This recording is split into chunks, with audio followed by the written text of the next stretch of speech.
Vous rappelez-vous encore, lorsque Jésus parlant de Jean-Baptiste dit, je vous dis en vérité, de tous ceux qui sont nés d'une femme, il n'y a pas plus grand que Jean.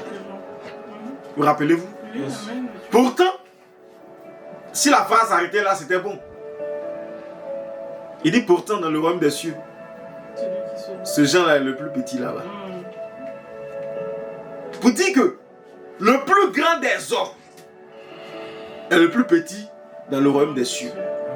Donc notre puissance en tant qu'homme, notre puissance, notre quoi encore? Domination, tout ce que nous avons dans notre royaume est tout petit devant le royaume de Dieu. Parce que les anges sont plus puissants.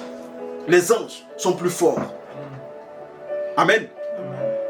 Tous les êtres célestes ont beaucoup plus de puissance. Donc, n'osons même pas imaginer la puissance de Dieu elle-même. On n'oserait même pas. Amen.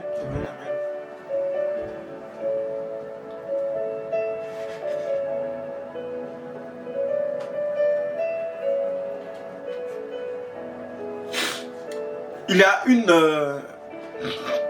une chose importante qu'il nous faut retenir ce matin. Quand Jésus vient et que Jean-Baptiste dit que c'est le royaume de Dieu qui est proche et qu'on sait que c'est Jésus, ce n'est pas simplement parce que Jésus est l'ambassadeur du royaume de Dieu, mais c'est parce que Jésus est le roi des rois. Et Jésus étant le roi des rois, Jésus ne peut pas être dissocié de son royaume. De la même manière que si vous enlevez un roi de son royaume, il n'est plus roi. Vous prenez un roi, le roi de Madagascar, je ne sais pas si ça existe, je raconte n'importe quoi. Vous partez le déposer en Sibérie. Et vous lui dites, à partir d'aujourd'hui, tu es citoyen de Sibérie. Vis là-bas pour toujours. Il n'est pas en mission, il n'est pas en délégation. S'il doit vivre comme citoyen là-bas et respecter tout ce qu'on dit là-bas, il n'est plus roi de Madagascar. Vous voyez l'exemple que je donne? Même si je sais qu'il n'y a pas de roi de Madagascar dans la vraie vie.